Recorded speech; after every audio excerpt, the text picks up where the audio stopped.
Hello, folks. I'm Ginevra Allen at Rice University, and I am excited to introduce Daniel Xu, who is an associate professor in the Department of Computer Science and the Data Science Institute at Columbia University. And he's won many awards and works on really interesting problems, including a Sloan Research Fellowship in 2016 and IEEE Intelligent Systems AI's 10 to Watch in 2015 as well. And he's talking about computational lower bounds for Tensor Pca today. Just a couple of housekeeping things. Feel free to use the Q&A or the chat or raise your hand if you have a question, and we can let you ask those questions. Okay, thanks very much. Daniel, take it away. Okay, thanks. Happy to be speaking at this workshop. I wanted to tell you about some work I've been doing with my former PhD student, who's now a postdoc at Harvard, Rishad Budecha, on computational lower bounds for Tensor Pca. Okay, so I should say a little bit about why I'm talking about this this work in this conference. I think it has something to say about overparameterization. So let me give a little bit of a preface on the connections. So I think sort of the theme of this workshop is on overparameterization, of course, in the context of machine learning, in particular supervised machine learning. And we can kind of step back and ask, what is overparameterization more broadly in the context of statistical inference and estimation? And oh, sorry, one thing I need to change the way my slides are done. This will be very quick. I think I was planning to use a different modality. Not everything's going to show up all at once now. Okay, so right, so one possible answer could have been in the context of supervised learning that use some kind of predictive model that has enough parameters, more than enough parameters that's needed to either perfectly fit all of the data or interpolate the data, however you want to say this. That's not going to be the way that I'm going to think about overparameterization in this talk. A related notion of overparameterization is that you're using more parameters that are needed to fit the target, what you actually care to be learning. Okay, and if it's not the data is only maybe a reflection of what that target is. Okay, I think this is still relevant to even for you to care about supervised machine learning with neural nets and so on. So as an example, in that space, you can think of the kind of the classical setup that people have been talking about so far, where you have some true concept like a teacher network with a small number of hidden units, but you're going to try to learn it with a much larger network with many more hidden units. And there's been many empirical observations that somehow suggest that things get a lot easier when you do this compared to when you only try to use right around the right number of hidden units. Okay, and this is now, of course, real problems. We don't ever really know what's like the true concept is, like a very particular neural network with a very particular number of hidden units. But I think this is when you kind of set up this theoretical problem, you can actually start to ask these questions, whether somehow it is better to, for whatever reason, to use a student network or hypothesis with many more hidden units than what is required to represent the teacher network. And this is not a new phenomenon, and there had been kind of a theoretical explanation for why this might be helpful. And so there's a phenomenon in the context of pack learning, very classical result from the late 80s about learning three-term DNFs using a larger hypothesis class of 3CNF. Every three-term DNF, this disjunction normal form formula, can be represented as a 3CNF, but there are many more 3CNFs out there.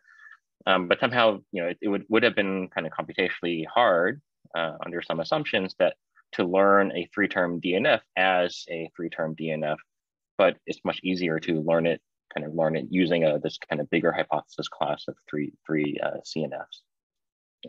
So this is not something that's totally foreign to us. But maybe where I want to make a connection is that can ask this same question, even if you don't care about how your final solution is ultimately represented. Okay, maybe in the context of neural nets, you can imagine that you do whatever you like in terms of learning, and we don't care that at the end of the day, you've learned a much bigger neural net as long as it matches the teacher network reasonably well, because maybe I'm going to allow you to do distillation at the end for free in some sense. Okay. And so then connect, is overparameterization still helpful in that context? I'm going to try to make the case that there are problems where you can kind of formally show that indeed there's a benefit to overparameterization.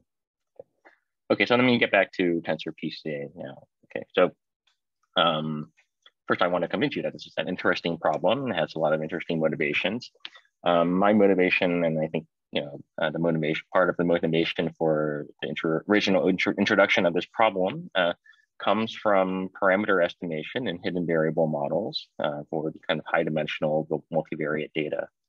So there are a lot of models that statisticians are interested in fitting to data, and it turns out that likelihood-based methods, like your favorite maximum likelihood algorithm, is supposed to solve some optimization problem, but these optimization problems are typically intractable in the worst case, in a very strong sense. Okay?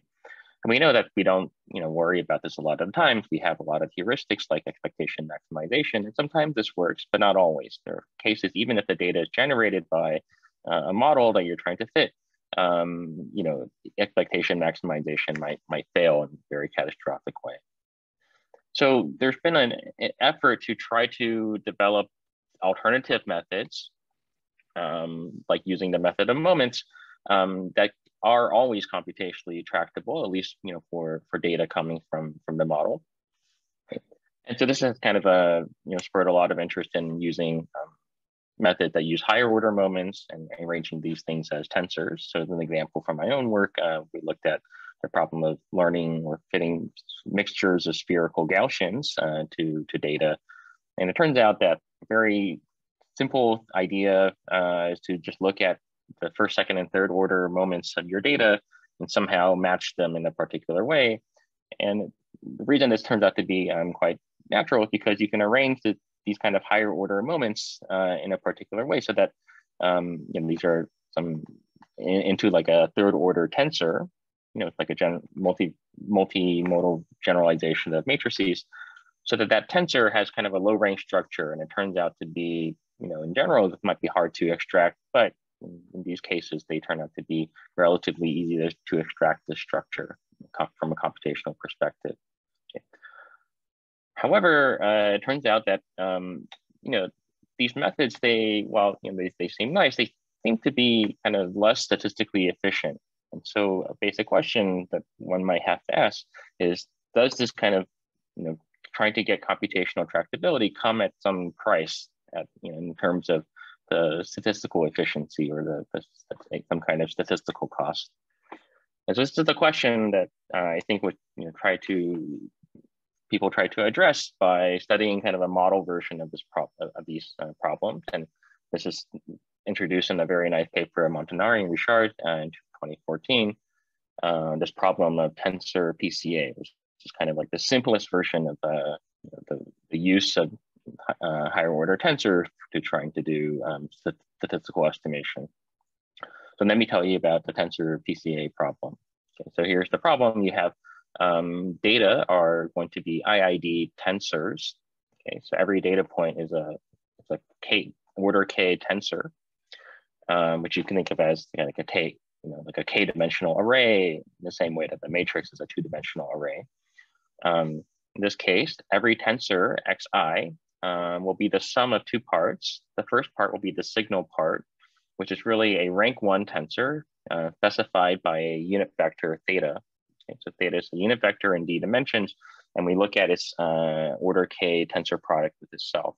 That gives you a rank 1 order k tensor, and we're going to scale it by some parameter lambda. So lambda square will be our notion of signal to noise per data point.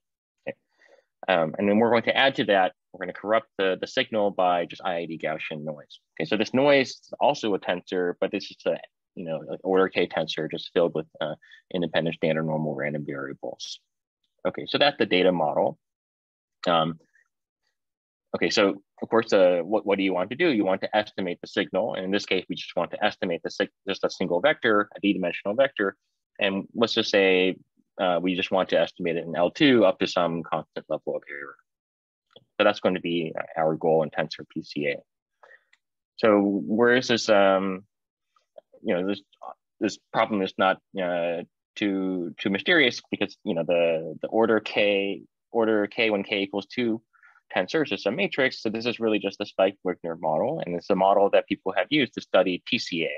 And so you have some underlying low dimensional structure here. In this case, just a rank 1 vector, or rank 1 matrix, which corresponds to a line. So you're looking for a line that kind of captures your data as well as possible. So that's one model for so Tensor Pca in that special case is a model for studying how well Pca might work for various problems.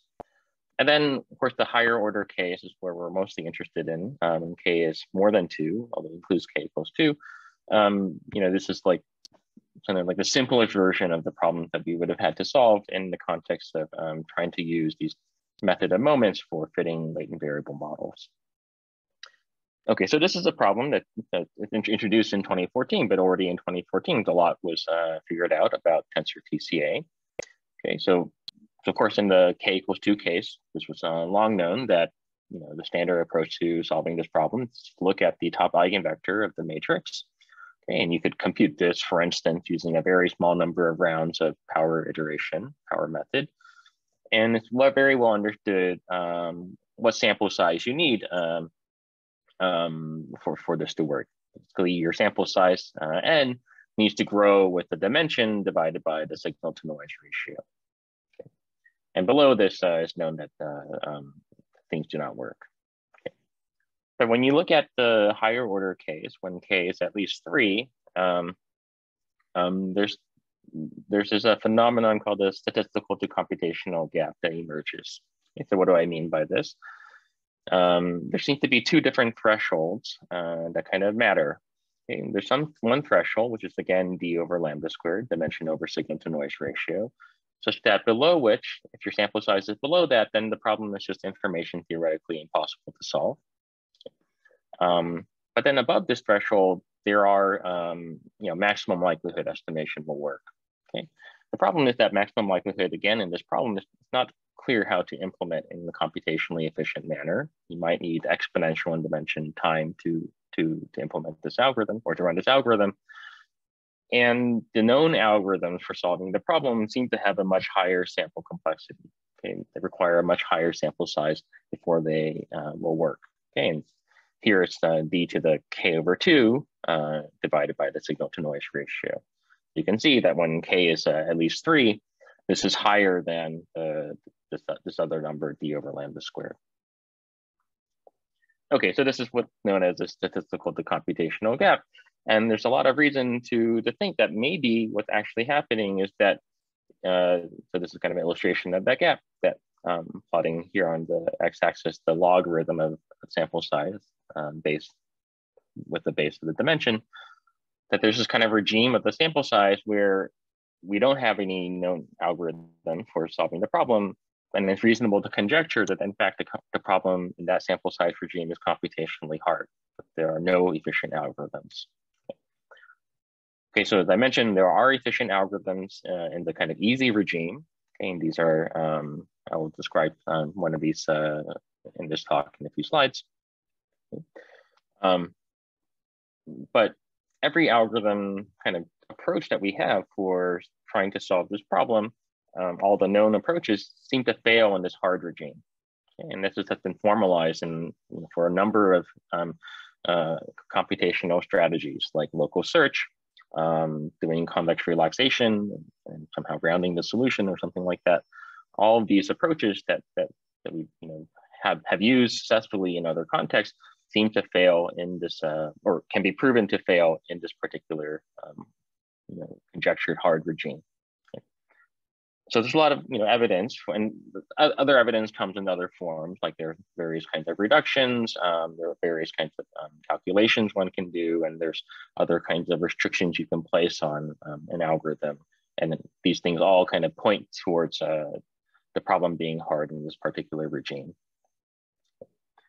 Okay, so one thing that we wanted to do in this work was to actually prove some unconditional lower bounds for the problem in this hard regime under different types of resource constraints. Okay, more like computational resource constraints rather than constraints on the style of algorithm, techniques, the algorithmic techniques. Okay, so I mentioned that there are various failures of specific techniques in this hard regime. But suppose you don't have like your favorite algorithmic technique. Maybe we're kind of worried that we haven't exhausted the entire landscape of possible algorithms. Are there still reasons to think that the problem is hard in this regime? So that's one of our goals in looking at this problem. And then the second goal, kind of as a side product, is that it let us get some insight into the role of overparameterization more broadly in this context that I mentioned at the beginning of the talk. Okay. Let me tell you what our main result at an informal level is. What we prove is that for every algorithm that's supposed to solve this Tensor Pca problem, okay, so the Tensor Pca problem is parameterized by the dimension, the order of the tensors k, and the signal to noise ratio. So every algorithm that purportedly solves the problem, that accurately estimates the signal vector, has to have use enough computational resources. And the way we measure the computational resources is in terms of the memory size of the algorithm, the number of iterations in which it's passing over the data, and the sample size. And we look at the product of these three resources and prove that it has to be at least a certain quantity. So the quantity involves the parameters of the problem. Okay, and then I'll describe a similar result for like an asymmetric version Tensor Pca and other related problems. Okay. So right now I haven't said anything about overparameterization, but I want to kind of introduce the result before I get into the details of that issue. Okay, so that's going to be here's an outline for the rest of the talk. I'll describe what I mean by this computational model where we have memory and passes over the data, and then explain the lower bound that we have for Tensor Pca. And then I'll get into the asymmetric variant of the problem. And then this will be where we can see some benefits of overparameterization in the sense that I mentioned. And if there's time at the end, I'll say a little bit about the proof, which kind of goes via communication complexity. Okay. So I can pause here and see if there are any questions.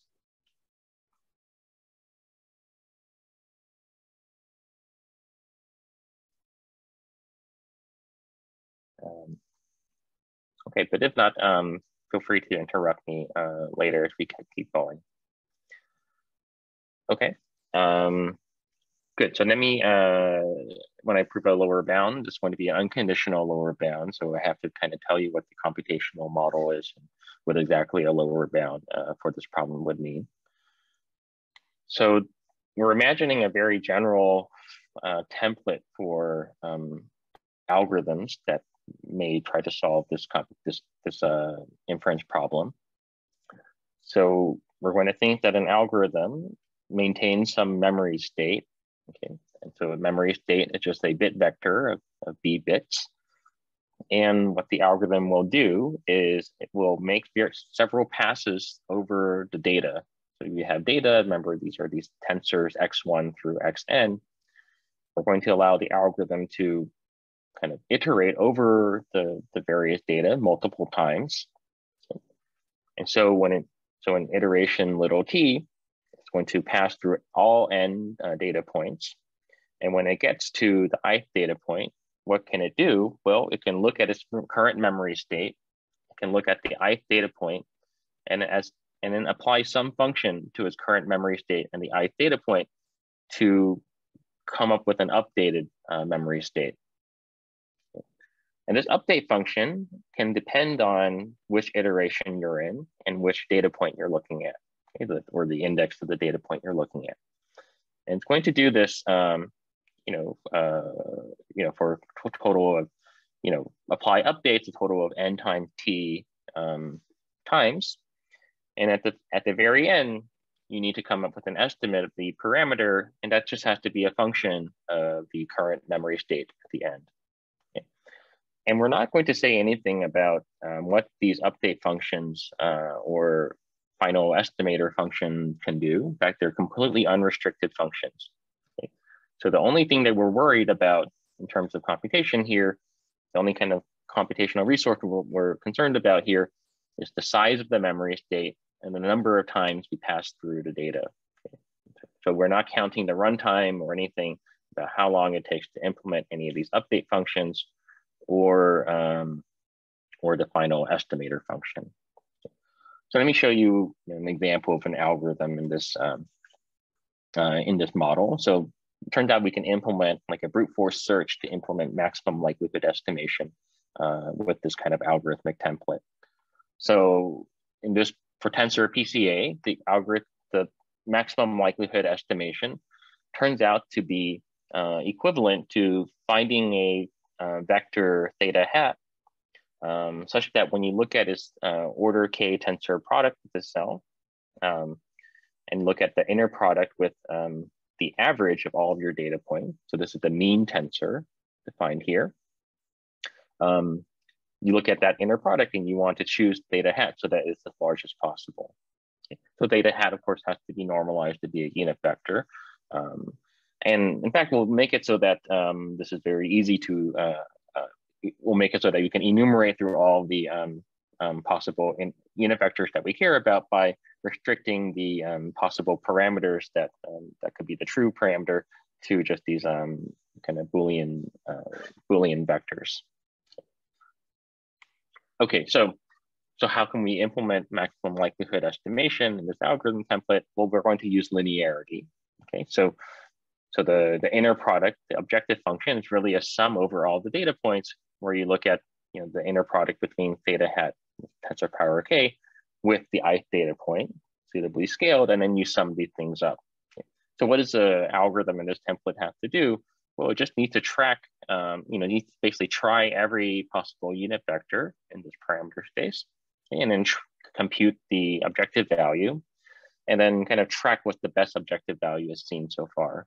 So to compute the objective value, it just has to iterate through the data once, okay, one pass, but then we're going to need, one pass for every possible theta hat. Okay, so we're going to need 2 to the d iterations, but the memory that we need just enough to keep track of what's the best theta hat we've seen so far. That's just order d bits. Okay, so that is an algorithm that's a low memory algorithm in this sense, but it makes a lot of passes through the data. It turns out that maximum likelihood estimation is optimal in terms of the sample size that it requires. It just needs sample size d over lambda squared. Okay. So this is great in terms of memory, but it's terrible in terms of, and it's great in terms of the sample size, but it's terrible in terms of the number of iterations. So let's see a better algorithm in terms of both the memory and the runtime, but going to be worse in terms of the sample size. Okay, so this is an algorithm due to Hopkins, Schramm, and Shi and Steuer from 2016 called a partial trace algorithm.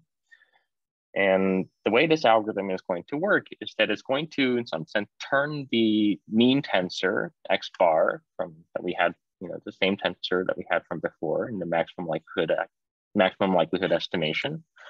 We're going to kind of somehow turn that tensor into a matrix, a d by d matrix, by, in some sense, doing a generalization of the trace operation that we do on matrices.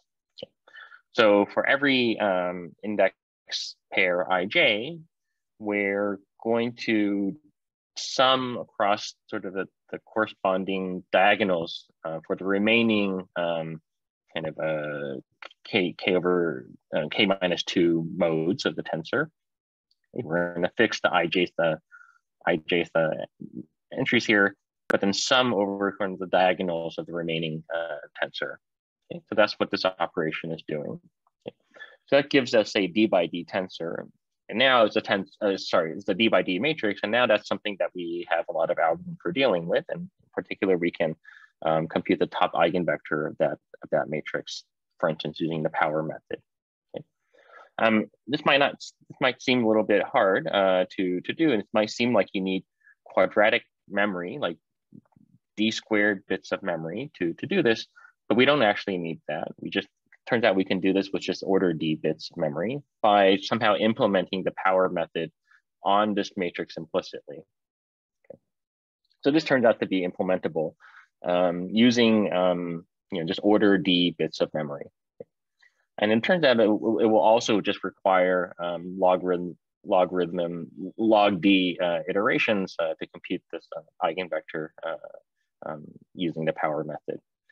Okay, but let's try to understand why this algorithm should work. Okay, so remember, this is our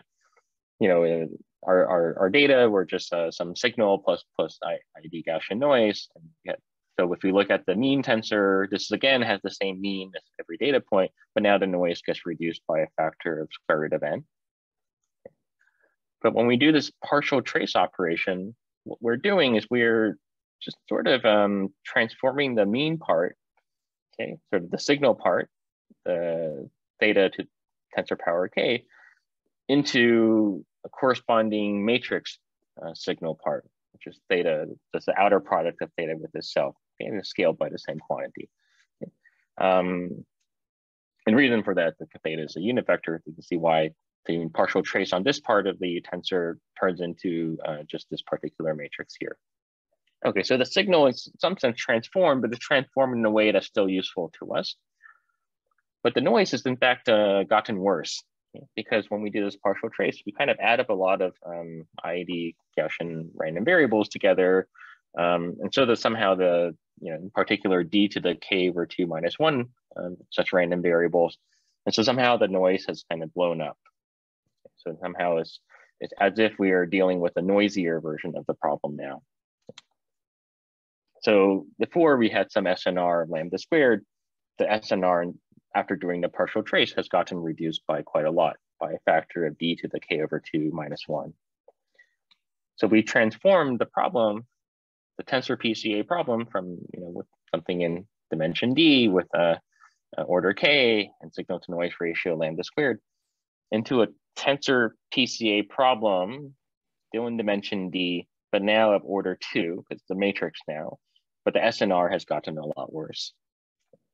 And so if we kind of just use existing results about how well we can solve the order 2 version of Tensor Pca, which is just regular Pca problem, we find that the sample size that this method will require is d over the SNR.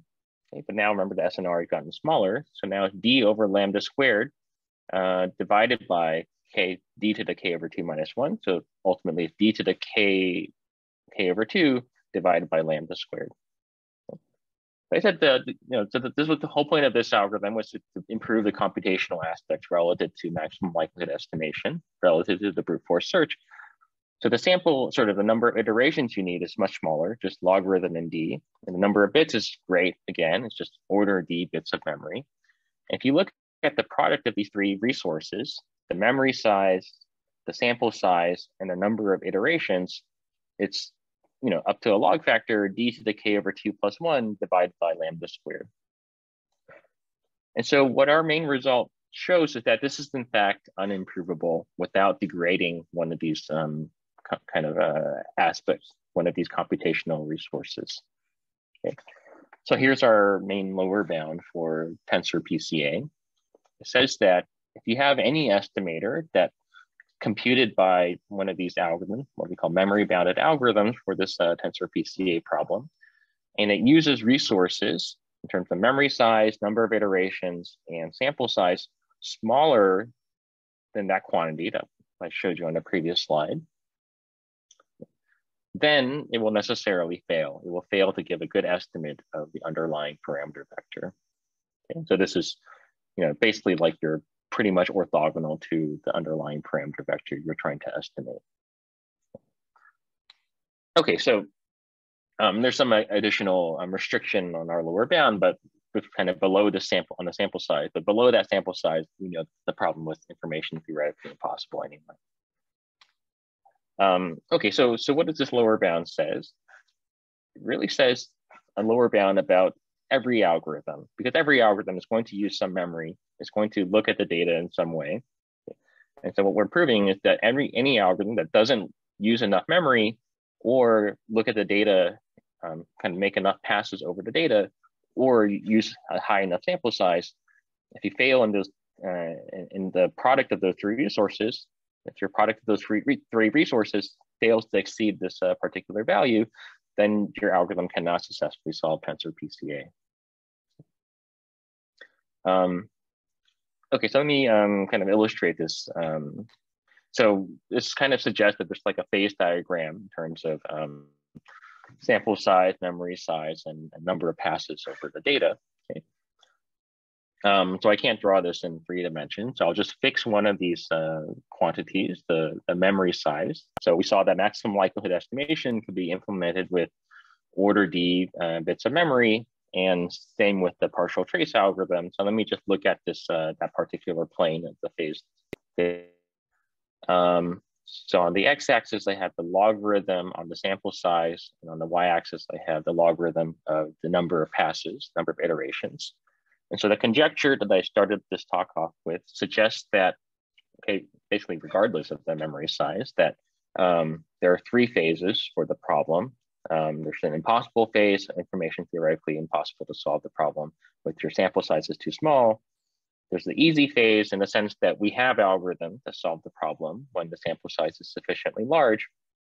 And then this is this hard phase that we believe or conjecture that the problem is hard in this entire phase. And so what our lower bound does in this slice of the phase space is that it rules out this particular triangle of the hard phase. Is that there are in fact no algorithms in this triangle region unconditionally. This is not just a conjecture, or it's not based on conjectured results, and it's not just for any particular algorithm, strategies, but any algorithm is going. No, there are no algorithms that exist in this triangle.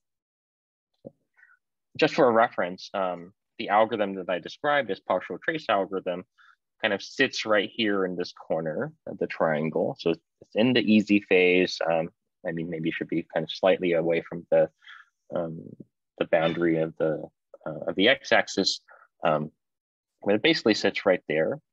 And so what our result says is that you cannot really improve the algorithm without somehow, worsening either the runtime or the amount of memory that it uses, which would correspond to moving this green dot off the plane that I'm showing you. Okay, so this is the kind of lower bound that we are able to prove for Tensor Pca. You can see that maybe there is a notion of overparameterization. If you start to think of memory as a notion of parameterization, somehow when we are using overparameterized models to try to solve various machine learning problems, supervised machine learning problems, not only are we using many more parameters than what we think is necessary, but we're also somehow keeping track of these things, many more different things of these parameters over the course of learning. So that turns out is going to be the way that we see that there's a benefit for overparameterization. Won't be able to doesn't actually show up in the context of Tensor Pca, but let me show you in the context of the asymmetric version of Tensor Pca. Okay, so let me introduce the asymmetric version of Tensor Pca. It's going to be very quick because it's very similar to regular kind of the symmetric version. So everything is the same. The only difference is that the signal part in asymmetric Tensor Pca is no longer a symmetric tensor, but it's still a rank 1 tensor. And so therefore there are k different unit vectors, theta 1 through theta k, that make up this rank 1 tensor, the rank 1 signal tensor. Okay. Otherwise, everything else about the problem is the same. Okay. So our goal will be to estimate these k different unit vectors. Okay. K is, we're only thinking of as a constant, so this is really no different from just estimating one such unit vector, just that now we have k such unit vectors. Okay. Again, like I said, everything's going to be very similar to the symmetric case. So in the matrix setting, when k equals 2, you don't just do PCA, you don't just do eigenvectors, you do singular vectors. Okay, but otherwise everything's the same. And we have the exact same computational statistical gap when k is at least 3. Okay, so we still have this kind of conjectured hard regime of the sample size where it's information theoretically possible to solve the problem, but we don't have any computationally efficient algorithms. Okay, so let me quickly describe the algorithm that we do have that is computationally efficient. Okay, and it's called a matricization algorithm. Okay, this was actually introduced in the paper by Montanari and Richard. So the idea is not to actually do any transformation to the mean tensor that you have. Okay, so X bar is the mean tensor again, but just to reshape it and so that it looks like a matrix. Okay, so before in the partial trace algorithm, we actually transformed that tensor and collapse it down to a D by D matrix. Here, we're just going to take that tensor X bar and kind of pretend it looks like a matrix. But now it's going to be a matrix where the dimensions are D to the K over 2 by D to the K over 2. Okay. Here I'm pretending K is even so that this makes sense. Turns out that what you can do with that very big matrix is just to look at the singular value decomposition of that matrix. And that's something you can also compute using the power method. Okay. Then this should basically look like, kind of let me explain what this should look like. Okay, so here's what the mean tensor looks like again, just as before. When we matricize it, we're basically just reshaping it so that it looks like a matrix. And so it looks like a rank 1 matrix plus, again, reshaped noise, but down to this, again, just matrix of IED Gaussian random variables. But the rank 1 part here is the vector U tensor product with the vector V, where U is the vectorization, like vector reshaping of this order K over 2 tensor, made up by the first K over 2 parameter vectors.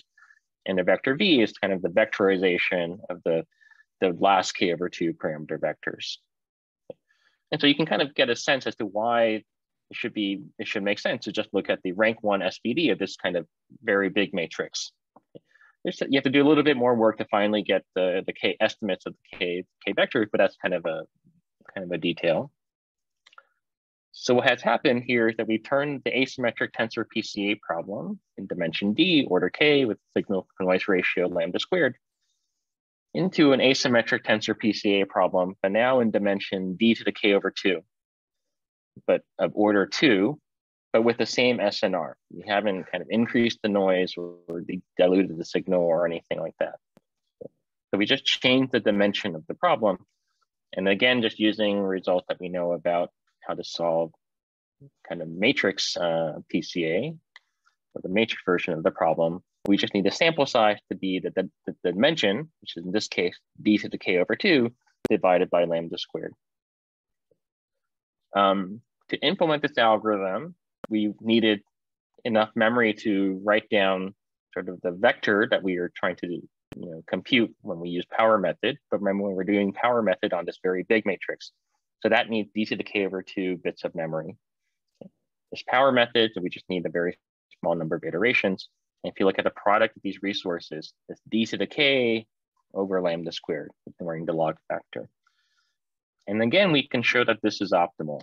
Okay. So a very similar result for asymmetric tensor PCA. Again, if you have estimators that are computed using too few resources, as measured by the product of memory size, number of iterations, and sample size, then your estimator has to fail. Okay, so you can see that there's a difference compared to the symmetric tensor PCA version of the problem, because now, remember, in symmetric tensor PCA, this right-hand side here was D to the K plus 1 over 2, the ceiling of that. And now we have D to the K, which is generally higher for large enough K. Otherwise, it's the same. So in some sense, asymmetric version of the problem is harder. So now I want to finally show you the phase diagram where I can show you the benefit of overparameterization for this problem. Okay. So I'm going to take a different slice of the phase space. So now the slice is going to be the slice corresponding to algorithms with memory that is d to the k over 2. And that's because the algorithm that we do have, the matricization algorithm, needs this amount of memory to be implemented. So we have mentioned that the computational to statistical gap is the same as in symmetric tensor Pca. Okay, so this is the same as before. And so what our theorem shows in this is that it rules out algorithms in this particular triangle of the hard phase, or the conjectured hard phase. So now we can say that indeed the conjectured hard phase, indeed there are no algorithms in this regime. We haven't ruled out algorithms in this regime, but it's believed that no algorithms over there exist. And the algorithm that I showed you, the matricization algorithm, sits at this corner of the triangle. Okay, so I claim that this algorithm is an overparameterized algorithm because the number of bits of memory that it's using is d to the k over 2. See? Remember, the solution is just k unit vectors in d dimensions. So you just need order d times k bits of memory to write down the solution at the end of the day. And I'm even thinking of k as a constant. So this is, again, just order d bits of memory. Yet the algorithm is keeping track of statistics, of this many statistics in some sense, d to the k over 2 statistics over the course of learning. And so that's in a sense why this algorithm is overparameterized. You can ask, what happens if we do not use so many bits of memory? So let's look at an algorithm or a different slice of the phase space where the memory that we're going to allow is d to the b, little b, where b is some number less than k over 2. Okay.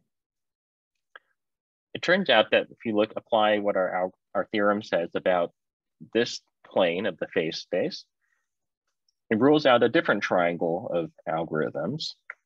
It rules out this entire triangle of algorithms. And so we sort of ruled out a bunch of algorithms that otherwise we believe could have been possible if you had allowed more bits of memory. Okay. So even if you are using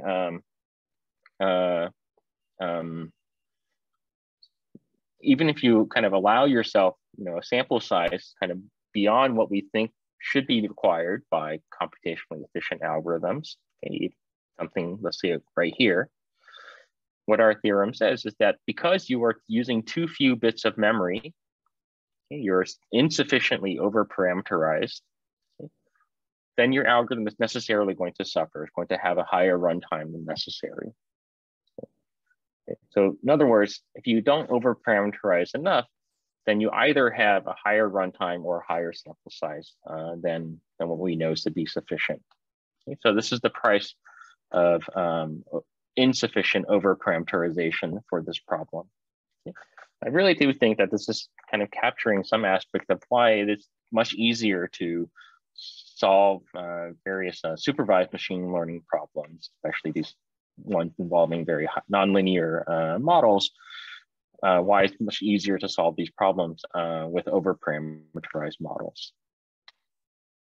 Okay, so I think I'm not going to go over the proof in any detail. I'll just make a quick comment that this proof is based on a reduction from a distributed estimation problem, okay, in a particular communication model.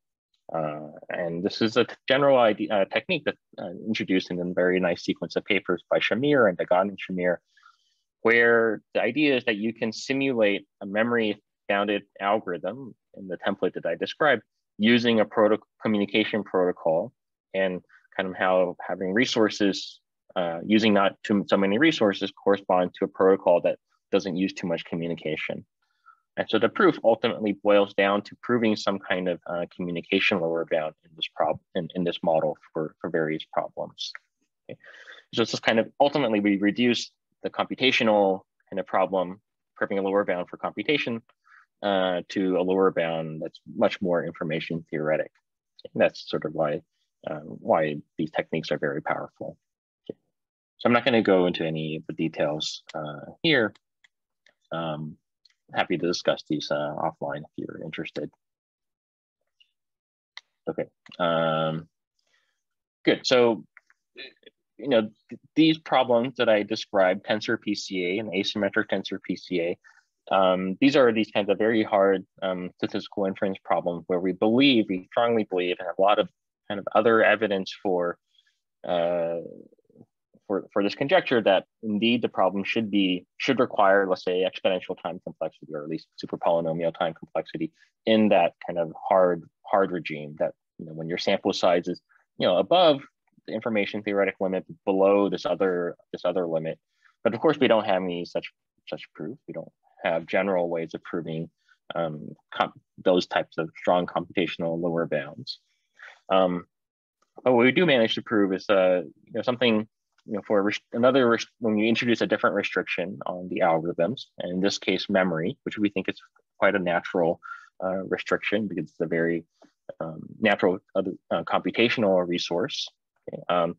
And it has some nice things to say about overparameterization. Let me just mention that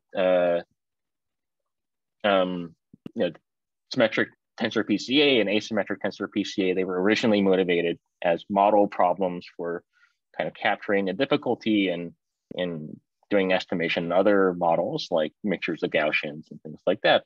It turns out that we can also directly prove the similar types of results for a bunch of those types of problems as well. Okay, thank you very much.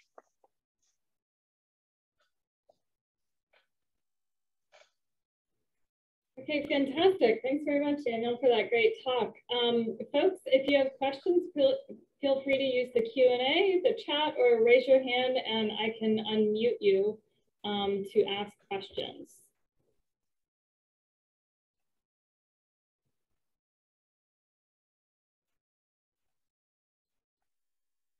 Okay, maybe I can kick it off and ask the first question. So sure. I wonder if you've analyzed like other types of, I'm thinking like power method type algorithms, which have like really nice computational and statistics properties. I've seen some recent papers prove some things based on these for asymmetric tensor cases or like semi-symmetric tensor cases. I'm wondering if you can, how your results apply to those types of algorithms. Have you looked into those? Maybe you could say a couple comments on those. Yeah, so I think all of those, let me just look at the case for asymmetric Tensor Pca. So it depends on how you're going to use power method. If you're using just power method on a matrix, then it's very similar to this kind of matricization algorithm. As far as I know, this is probably the best algorithm for asymmetric Tensor Pca. This one does power method in this lifted space where what you're keeping track of is this like d to the k over 2 dimensional vector. Actually, so I think Montanari and Richard did not actually prove this result, but there's a follow-up paper, I forgot by who, but that did this analysis. And so they get this sample complexity. Okay? It's again, d to the k over 2 by lambda squared. And I think this is sharp for this problem, basically because when you're just looking for kind of the matrix, like the top singular vector of this super big matrix, you're not sort of looking for a unit vector that has this particular format. Okay, so that's why just doing power method as a matrix requires a higher sample size. Now you could ask, okay, we know that there are sort of tensor versions of power iterations, and that would sort of be, let's say for a symmetric version of the problem, more similar to what what this thing might actually, no, so I take it back. It's not similar to this, but it has kind of a similar memory profile as this algorithm. It just maintains vectors, just maintains let's say in this asymmetric case, you would maintain k different unit vectors and do some kind of like power iteration or alternating minimization. As far as I know, all of those algorithms kind of need a sample size that's at least something like dimension to some power, even to get started. So that somehow they're sort of very somehow there's kind of like a high kind of what's the word startup cost for these algorithms to start to work. And so that's really where you're going to see that there's a high sample complexity even for these algorithms. And so our lower bound does apply to those algorithms as well. So in this case, for the symmetric version of the problem, you will see that, well, because it's only using order D bits of memory, either, so let's fix that to be D, either the runtime, the number of passes, or the sample size needs to be pretty high. Thanks very much. Questions?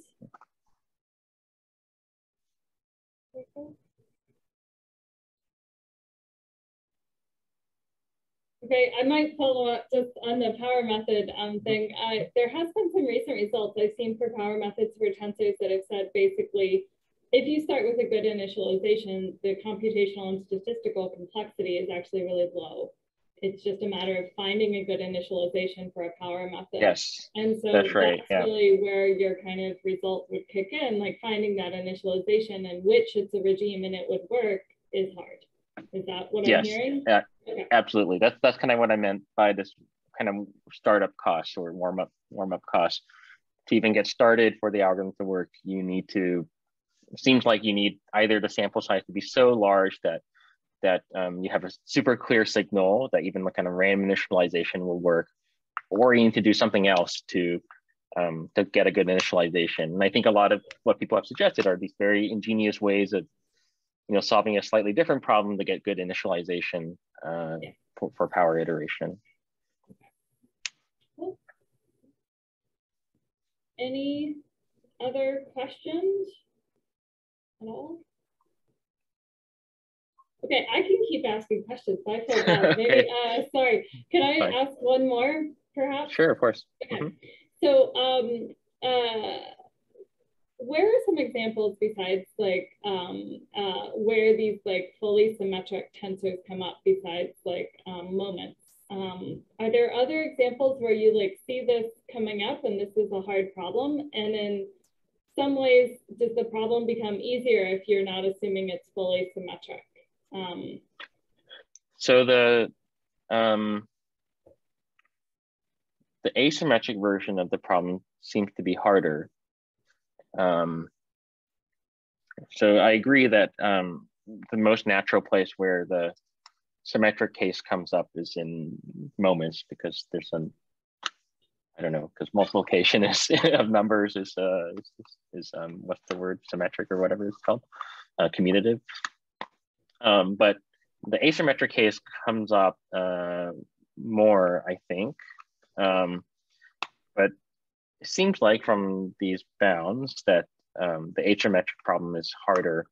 So we have a lot of, all of the examples that we have for the symmetric case that kind of correspond to the symmetric case is like when you're trying to estimate, trying to fit like Gaussian mixtures, or you're trying to do some kind of like generalized linear model fitting, or somehow like it doesn't suffice just to look at like second order statistics.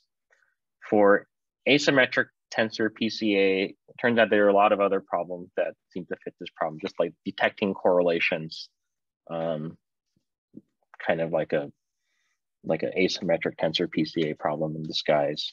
We managed to connect this asymmetric tensor PCA problem to like this learning problem of learning parity functions and noise. So the asymmetric problems somehow feels a lot more more general or more flexible to capture other problems.